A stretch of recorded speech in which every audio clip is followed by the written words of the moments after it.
সেখানে আপনার ফোনে কথা বললো কি আপনি কি যাচ্ছেন, মানে সে চাচ্ছে যে আমি হয়তো যাব না ভয়ে বা কিছু। তো যা হোক, আমি তাকে বলেছিলাম যে হ্যাঁ, এটা আপনি অন্য কোনো কাউকে পান নাই যে আপনার ভয়ে যাবে না বা কিছু। মাহফিল আমার, আমি যাব ইনশাআল্লাহ।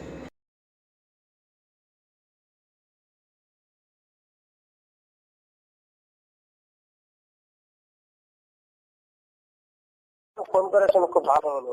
জি, ওই আমার একটা প্রোগ্রাম আছে, তো সম্ভবত আপনাকে নিতে পারছি না সাথে। কোথায়? আপনি যেহেতু পরিচিত এলাকা, একটা গাড়ি নিয়ে নিন, ইনশাআল্লাহ দেখা হবে ওখানে। ও তাহলে আপনার সাথে যাওয়া যাবে না? এখন প্রোগ্রামটা হঠাৎ হয়ে গেল না, তো সাথে নিয়ে নিতে হবে। কোথায় কোথায়? বহু দূরে আছে। নোয়াখালীতেই? না, নোয়াখালী না, অন্য ডিস্ট্রিক্টে। কবে? আরে আপনাকে বললে পারে ফের ওখানে যায় ভেজাল লাগিয়ে যাবে। তো ভেজাল আগে একটা সারি, তারপরে তো ঠিকানা দিবে। না, আমি বলতেছি 23 তারিখে আপনি যাবেন তো? হ্যাঁ, যাবো না মানে? আরে কি করে, তা আমি বলছি ওই দিন আপনার সাথে যাওয়া যাবে না? আমার সাথে হচ্ছে না। আপনি একটা গাড়ি নিয়ে নিন, আচ্ছা। ওখানে যা বসে একসাথে খাবো, বড় রানটা আপনাকে দিব, আমি আসি। আচ্ছা ঠিক আছে, ওটা বলবেন না, ওই জায়গায় বেজাল লাগা দিব আমি না। ভেজাল মানে কি হবে? আপনার সাথে কুস্তি করে বললাম না, ভাব বেশি করে খাই। কুস্তি করে তো আপনি পারবেন না, হারিয়ে দেবেন। তো আপনার নিশ্চিত হারিয়ে দেবেন আপনি কুস্তি করলে। আমি পৌঁছার সাথে সাথে লুৎফর রহমান ফারাইজিকে ডাকার জন্য পাঠালাম যে ওকে নিয়ে আসেন, রুমে নিয়ে আসেন। ও রুমে আসে নাই।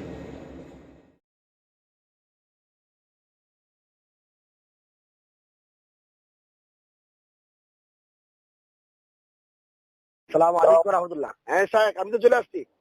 হ্যাঁ দোস্ত, কি খবর? আমি তো আইসে গেছি, আপনি তো এখন আসেন নাই।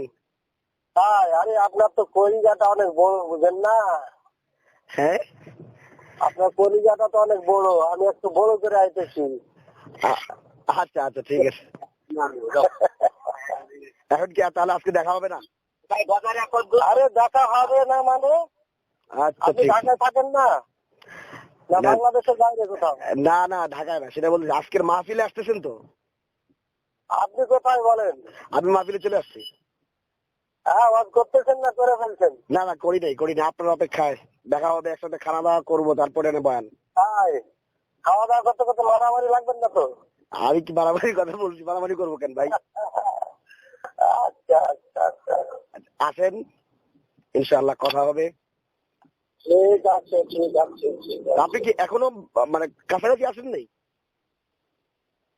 হ্যালো?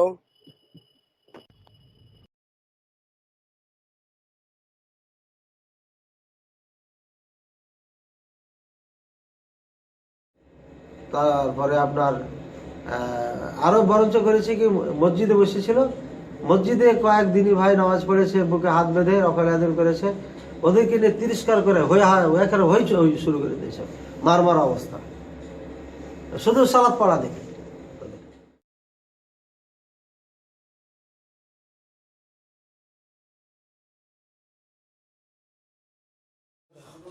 আচ্ছা, মসজিদে যে একটা সিংগ্রেড হয়েছিল মাহফিলের আগে, ওই সময় আপনি তো ছিলেন মনে হয়, আপনি তো মনে হয় বাধা দিছিলেন।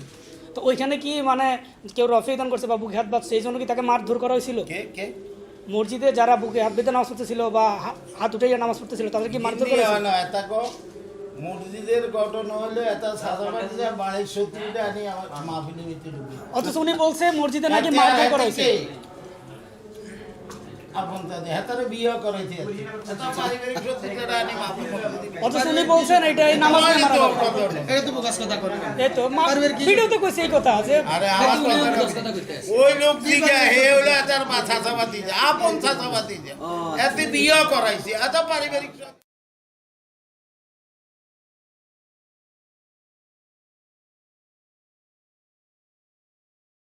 তো চেয়ারম্যান সাহেব উনি এসে বললেন যে সাহেব একটু অপেক্ষা করেন, আপনার সাথে কথা বলি।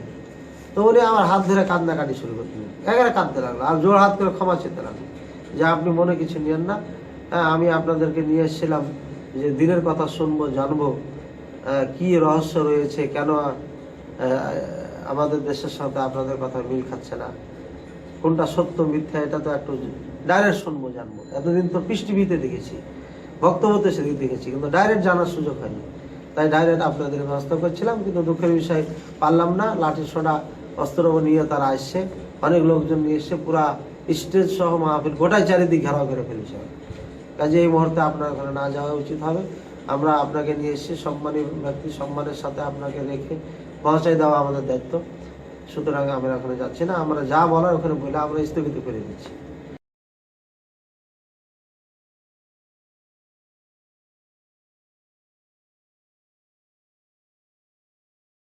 সে এই এলাকার আলেমদের উপর অভিযোগ করতেছে, আমার উপর অভিযোগ করতেছে।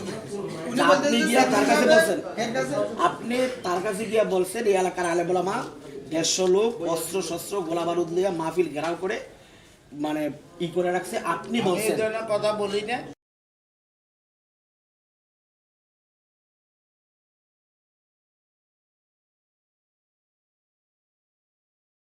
ওই মাহফিলে যে অ্যাটাক করা, এটা কোন মুসলমানদের চরিত্র? একজন আলেম হয়ে অন্যের মাহফিলে, যেখানে পোস্টারে তার নাম নেই, 3 জন বক্তার মধ্যে আমি প্রধান বক্তা, আরো 2 জন দেওবন্দি বক্তা ছিল, ওই এলাকারই বক্তা ছিল, সেখানে তো তার যাওয়ার কোনো প্রশ্ন ছিল না।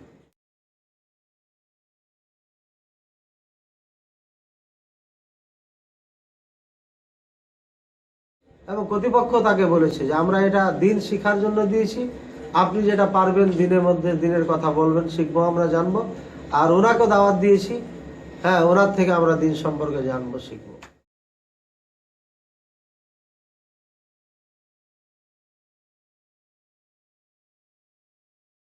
এবং তাকে আমি দেওবন্দ মাদ্রাসা যা দেখেছি, একটা আলোচনা আছে, সেই আলোচনা নিয়ে আমার সাথে মোনাজারা করবে, সে বহাস করবে, এই কথা যে আমার কাছে ডেট চেয়ে এসেছে। আমি বললাম যে ঠিক আছে, আমার তো কয়েক মাস লাগাতার মাহফিল, যেমন এপ্রিলে এখনো খালি নেই, বর্তমানে ফেব্রুয়ারি চলছে, মার্চে আপনার জন্য হোক আর যে কোনো মাসে হোক, আপনার জন্য একটা ডেট ফিক্সড করে ইনশাল্লাহ বসা হবে, এই কথা বলা হয়েছে। সেখানেও মিথ্যাচার করেছে, বলেছে মার্চের শুরুতে ডেট দিতে চেয়েছে। ঠিক আছে,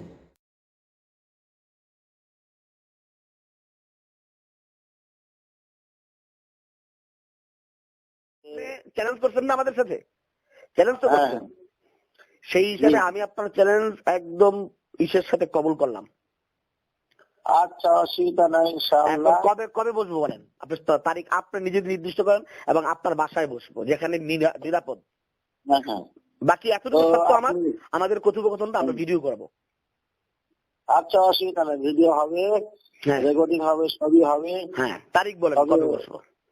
একটা তারিখ আপনাকে দেওয়া হবে ইনশাআল্লাহ, আশা করি ফেব্রুয়ারির পরে ইনশাআল্লাহ। ফেব্রুয়ারির পরে ইনশাআল্লাহ। আমি ফেব্রুয়ারির পরেই আমি আবার আপনাকে কল দিব, যেহেতু এটা আমার আর আপনার বিষয় থাকে না, আপনি অনলাইনে ছেড়ে দিয়েছেন।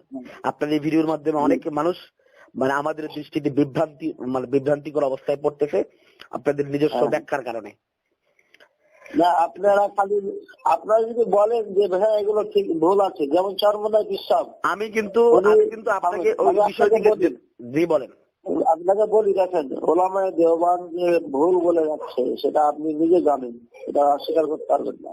চরমনার বিশ্বাস, যাকে আপনি যার পক্ষে এত কথা বলছেন আর যাকে এই বাংলাদেশে হস্তানিকি বলছেন, উনি বলছেন যে বাবারা, আমাদের বাবারা অমুক অমুক, এরা জাহাজ নিয়ে কিয়ামতের দিন সারিবদ্ধ হয়ে নিয়ে থাকবে। আপনি আমরা কিন্তু মূল এক জায়গায় আসি, সেটা হচ্ছে আপনার ওই লেকচার, পুরা ওই ভিডিও লেকচারটা আমি জয়বন্ধে দা দেখেছি। আমি আগে সরমনায় পরে আনেন, আগে আপনি এই ভিডিওটা লেকচারের উপরে আমার দৃষ্টিকোণ থেকে আপনি এখানে পুরাটা লেকচারের মধ্যেই আকসার কথা মানে জেনে শুনে বললে মিথ্যা কথা বলছেন, জেনে শুনে বললে মিথ্যা কথা বলছেন, আর যদি না জেনে বলে থাকেন তাহলে মারাত্মক অপবাদ আরোপ করছেন।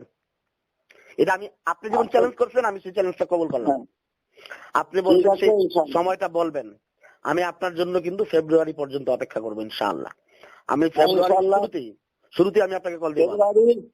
ফেব্রুয়ারি পরে বলছি, ফেব্রুয়ারি আমরা ব্যস্ততা ফেব্রুয়ারি, তাহলে আমি ফেব্রুয়ারি শেষের দিকে কল দিব আবার।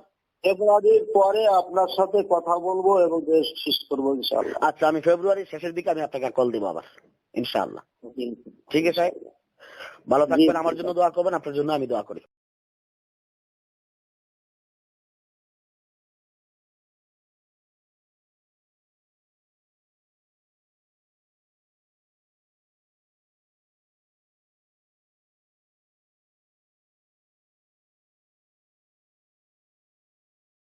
আমি সর্বপ্রথম আল্লাহর কাছে শুকরিয়া জ্ঞাপন করছি যে ওই এলাকা আমি যেতে পেরেছি এবং আমি ছিলাম, প্রস্তুত ছিলাম, এই জন্য আল্লাহর কাছে শুকরিয়া জ্ঞাপন করছি। আরো শুকরিয়া জ্ঞাপন করছি যে আল্লাহ সহি সালামতে এদের এত চক্রান্তর পরও আমাদেরকে নিয়ে এসছেন, নিয়ে রেখেছেন এবং একটা আলোড়ন সৃষ্টি হয়েছে এলাকায়, যে এখানে পৃষ্টিভূমির বক্তা এসেছিল, সহি আকিদার বক্তা এসেছিল, তাদেরকে বলতে দেওয়া হয়নি।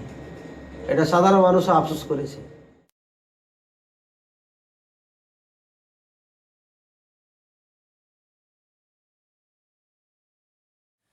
আচ্ছা, আপনি তো ওই দিন লুৎফর রহমান ফরাজি সাহেবের সাথে স্টেজে ছিলেন। আচ্ছা, আপনার আয়োজকদের সাথে আপনার সম্পর্ক কিরকম, বা আয়োজকদেরকে আপনি কি আয়োজকদের ভিতরে কেউ ছিলেন, বা আয়োজকরা কেউ আপনার পরিচিত? আসলে ব্যাপারটা হলো, এখানে আমি এলাকার ইমাম সাহেব, এতটুকু আমি মাহফিলে গিয়েছিলাম। তবে যে লাঠিসোঁটা নিয়ে মারামারি বা সন্ত্রাস বাহিনী এমন কিছু আমার চোখে পড়ে না, আমি কোনো কিছু জানিও না। সব বানোয়াট কথা, সব মিথ্যাবাদী কথা। আচ্ছা, এখানে কি লুৎফর রহমান ফরাজি সাহেবকে দাওয়াত দেওয়া হয়েছিল, নাকি উনি বাইরে থেকে বহিরাগত হিসাবে মাহফিলে প্রবেশ করছিলেন? আমি যতটুকু জানি ওনাকে দাওয়াত করে এনেছেন। কারা এনেছেন?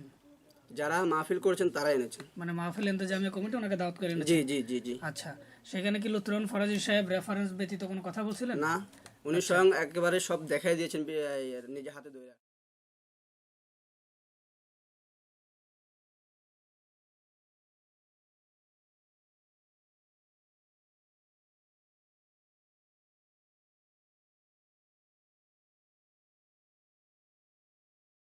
লুৎফর রহমান ফারাইজিকে এই বর্তমানে যদি বলা হয় সব থেকে বড় মিথ্যুক, কাযযাব যাকে বলা হয়, তাহলে লুৎফর ফারাইজি নাম বলে দিলে হবে। লুৎফর রহমান ফারাইজি নাম বললে মিথ্যুক বুঝাবে। যদি কাউকে মুনাফিক বলতে চাই, লুৎফর রহমান ফারাইজি বলে দিলে চলবে। কারণ এই লোকটা মিথ্যুকও এবং মুনাফিকও এবং গাদ্দারও। আমার সাথে গাদ্দারি করেছে। হ্যাঁ, আমার সাথে বসে কথা বলার কথা ছিল, আমিও বই পুস্তক নিয়ে গেছিলাম।